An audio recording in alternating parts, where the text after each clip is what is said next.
जय हिंद मित्रों।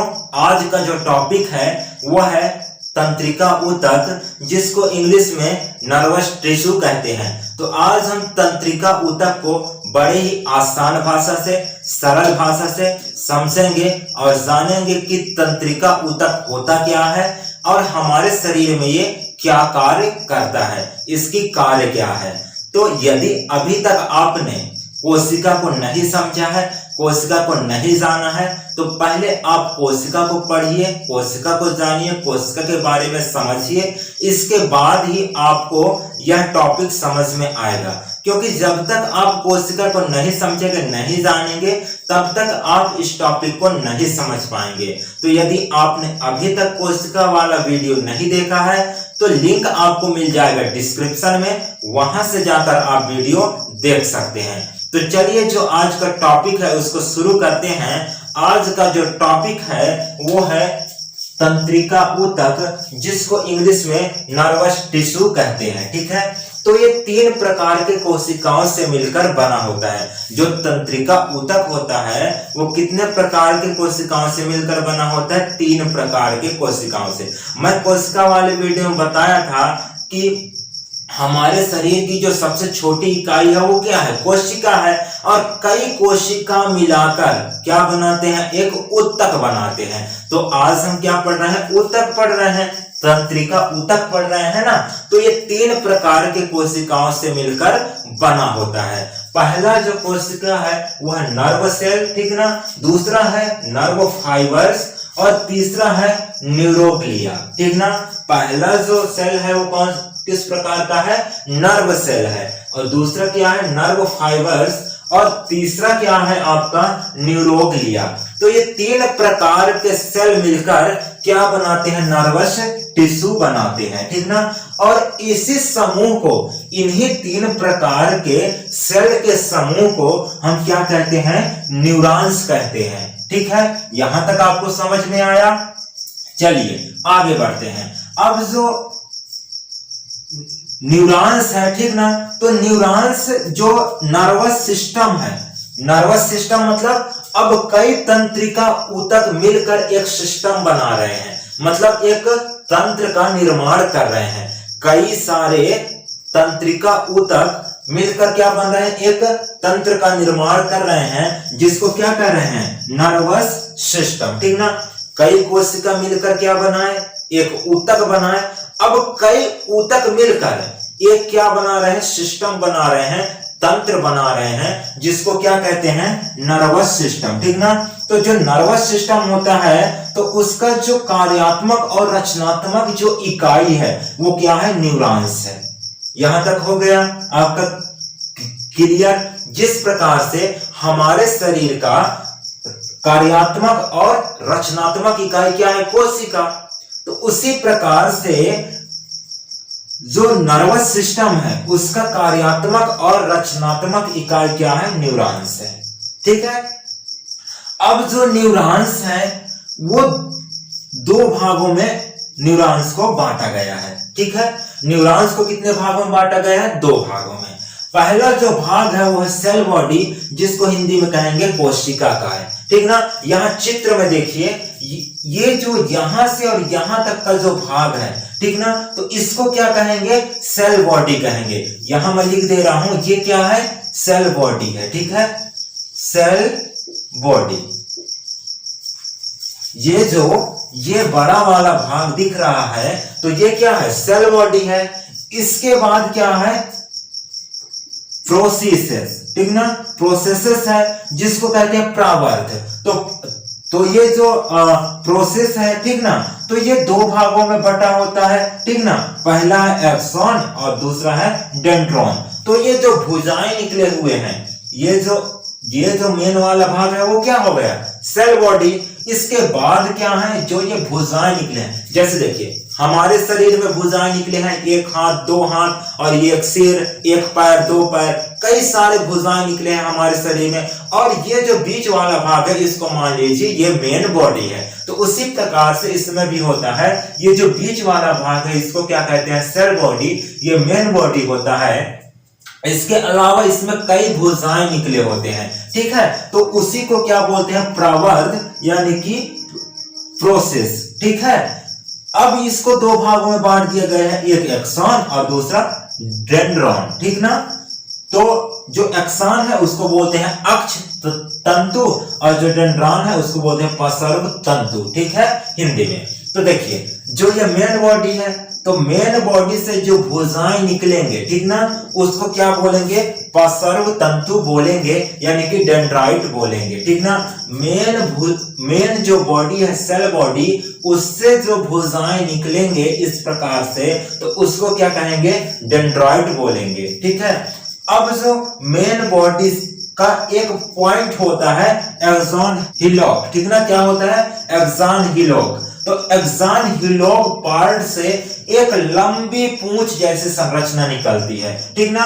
तो इस पूंछ जैसे संरचना को क्या कहेंगे, एक्सॉन कहेंगे। तो आपको समझ में आया होगा कि जो सेल बॉडी है और जो प्रोसेस है वो कहां से कहां तक होंगे। जो ये मेन चौड़ा वाला भाग है इसको क्या बोलेंगे, सेल बॉडी, और जो पूंछ वाला भाग है उसको बोलेंगे प्रोसेस है, ठीक है।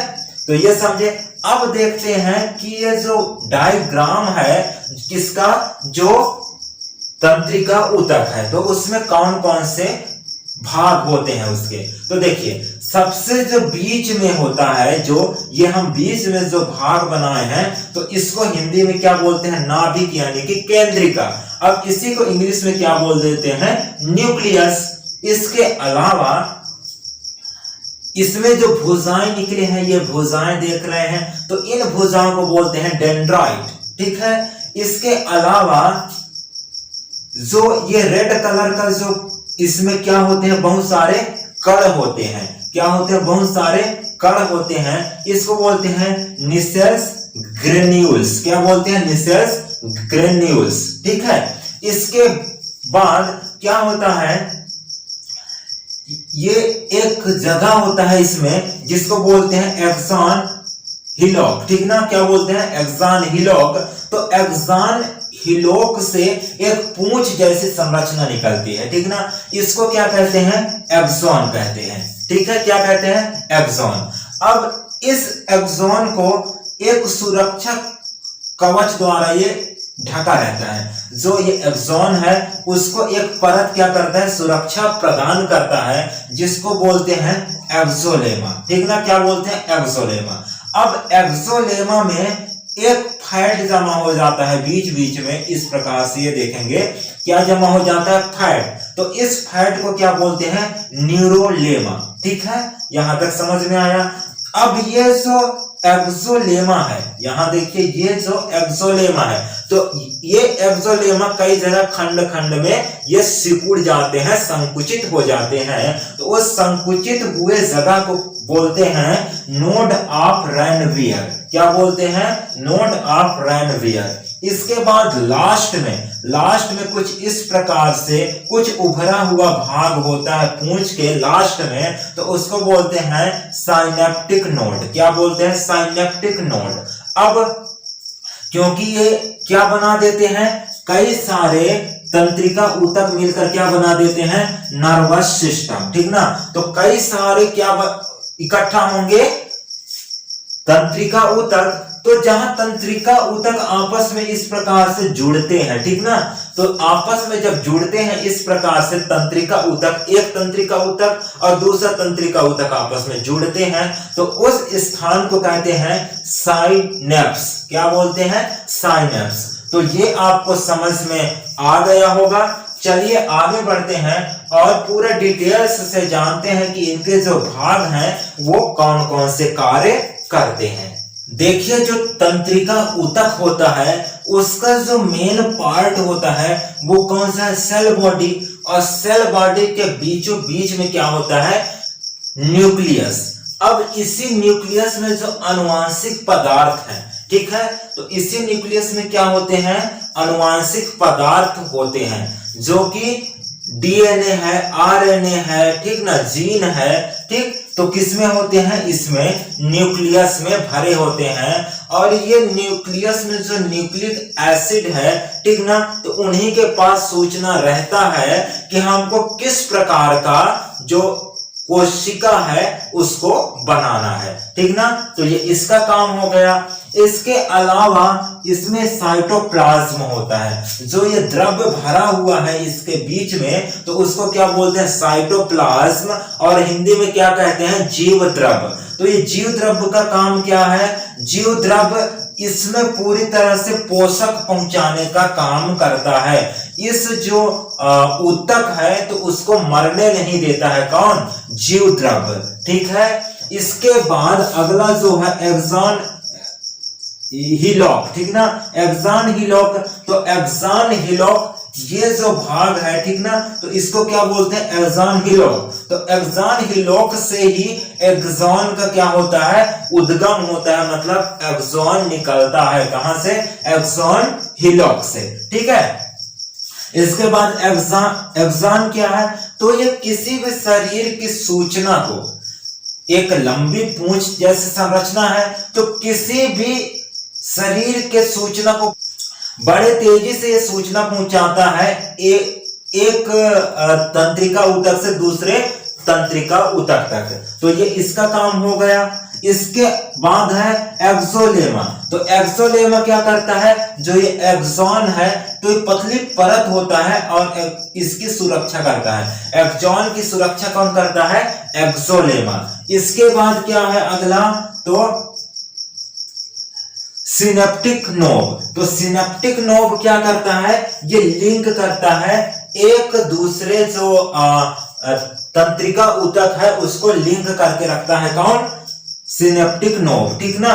इसके अलावा जो डेंड्राइट्स हैं, क्या है, डेंड्राइट्स, तो ये दो तंत्रिका ऊतक को जोड़ने का काम करता है। जैसे ये देखिए, ये दो तंत्रिका ऊतक, देखना, ये दूसरे तंत्रिका ऊतक का क्या है, डेंड्राइट्स है, और यहां इस तंत्रिका ऊतक का क्या है, ये डेंड्राइट है। तो जहां जोड़ेगा तो उस स्थान को क्या कहेंगे, सिनेप्स कहेंगे, ठीक है। तो ये आपको समझ में आया होगा कि तंत्रिका ऊतक क्यों इंपॉर्टेंट है हमारे बॉडी के लिए, ठीक है। इसका काम क्या है तंत्रिका ऊतक का, तंत्रिका ऊतक मिलकर क्या बनाता है, तंत्रिका तंत्र बनाता है, मतलब नर्वस सिस्टम बनाता है। तो जो नर्वस सिस्टम है उसका काम क्या है, हमारे शरीर में जितने भी संवेग हैं, ठीक ना, चाहे वो भूख हो, प्यास हो, डर हो, ठीक ना, सुख हो, दुख हो, दर्द हो, जितने भी संवेग हैं तो उनको हमारे शरीर से